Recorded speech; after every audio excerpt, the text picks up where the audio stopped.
Posted by you/no nectarine 299. I, 23F, am getting married in January and just found out my fiancé, Mark, 25M, invited his old situationship to our wedding without consulting me. For context, Mark and I met on a dating app 2 years ago after he broke up a relationship. To be honest, it's quite confusing what he and Tracy, 22F, had. They met through a mutual friend and started to develop feelings for each other. Mark told me they never dated or slept together, but it was more than friendship. To this day, he keeps her love letters, gifts, and talks about her.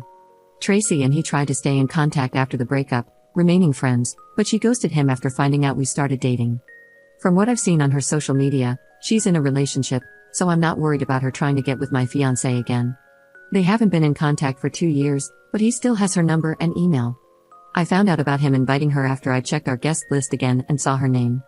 I know Tracy is not a threat to our relationship, but Mark inviting her behind my back makes me feel bad about our whole wedding.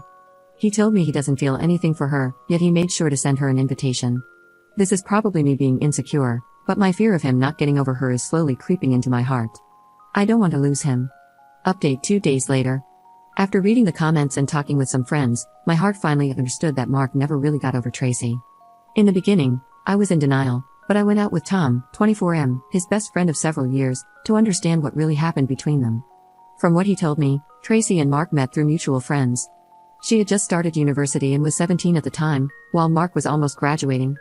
They stayed friends for 2 years and feelings started to blossom. Mark was already working while she was still in college, and he only wanted to formally date her after her graduation. So, it was never official, even though they exchanged love letters, gifts, and spent almost every holiday together. Tom told me that everyone in their old friend group thought they would marry since they were so sweet together. So, their breakup was really unexpected. Tracy was the one who broke up with Mark due to their religious values not aligning, as she wanted to save herself until marriage. In the end, they decided it was better to go their separate ways and maybe try again after a few years. But after Mark and I started dating, Tracy realized that it was pointless to wait for him and began seeing other people too. She blocked him on everything except email to make a fresh start. In the end, I finally realized that Mark is just hopeful Tracy will come back to him because of their talks about trying again after some time. It honestly hurts so much, as I loved him deeply. I still haven't confronted him since I'm still shaken up, but I don't know if this marriage will happen. I'll update once I calm down and confront him. Second update 6 days later. It's been a while since the last update, and I'm here to announce that the wedding has been called off. My parents are the ones canceling everything for me. It's like I've returned to my childhood when mom and dad had to solve my problems. I confronted Mark after talking with Tom and made him aware of everything I've been dealing with. His initial reaction was dismissive, almost as if he was trying to escape from the situation. In the end, Mark said he'd never loved anyone like he loved Tracy because it was pure and innocent. She reminded him that not everything is about carnal desire, and in the darkest moments of his life, Tracy was like a ray of sunlight. Hearing the man you love admit how much he loved another woman is incredibly hurtful. During the conversation, I started to cry, bawling my eyes out. Mark had the audacity to say he loves me, but it's a different kind of love. I asked why he invited her to our wedding, and he was speechless. Why did he have to throw away our future for something in the past? This hurt so much. Mark told me he knew Tracy hadn't blocked him on email, since he was the one who helped her get her first job, and a lot of professional stuff was also involved. That's how he was able to send her our wedding invitation, but he meant no harm. When I asked what he meant by this, Mark just said he wanted her to see us together and realize what she lost because he was hurt that Tracy was pregnant and not married. The moment Mark mentioned Tracy's pregnancy, a red alarm started going off in my head. How did you know about her pregnancy? You said she blocked you everywhere. I could see panic in his eyes as he started to stutter. In the end, I made him give me his phone, and I found more than 5 accounts he used to stalk Tracy. My stomach felt sick, and the urge to vomit was overwhelming. Ultimately, I decided to call off the engagement because he was a creep. Mark threw himself on the floor, asking for forgiveness, saying he loves me, just in a different way compared to Tracy, and that he was just hurt that she gave herself to another man while he had begged her countless times for bedroom intimacy. This made me feel even more disgusted with him because he felt entitled to her and her body. I left without even taking a bag with me. Everything is just too much. I can't believe I spent 2 years loving a stalker, a man-child. Oh, I also told Tracy everything and shared his accounts with her. I don't know if she saw my messages, but I hope she does. The jealousy I once felt for her transformed into pity, as no woman should go through what Mark has done. Mark wants to meet up with me and doesn't want to break up, but I'm just so tired. Third update 1 day later. I think this is my last update, as I've already met up with Tracy and talked about what happened. She and I met at a cafe, and at first, I was really nervous because I didn't know how she would react. Her only reply to my message was, "Hi, Let's talk over a cup of coffee, smile emoji. While waiting for her, I could feel my back sweating, and overall, I felt a lot of emotions. When Tracy arrived, I finally understood why Mark was so obsessed with her. She is definitely one of the most beautiful women I've seen. She looks pretty in pictures, but in person, she looks even better.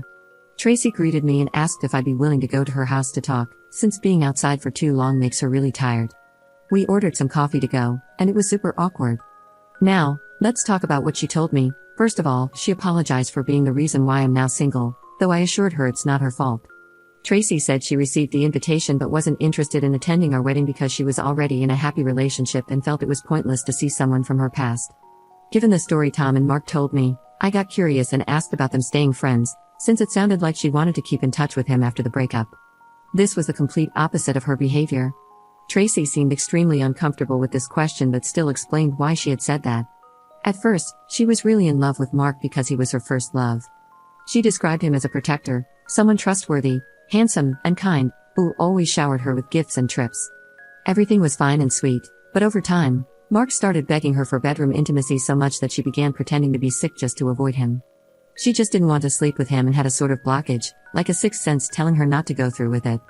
She grew tired of the whole situation and used her parents' strong religious beliefs as an excuse for why bedroom intimacy was off limits. This led to a fight, which Mark never mentioned to me, and ultimately to their breakup. 2 weeks later, they started talking again because she felt indebted to him. He had helped her get a job at a prestigious company and spent a lot of money on her with trips, food, and presents. One of these gifts was a Rolex for her 18th birthday, which made me mad, as he never spent so much money on me.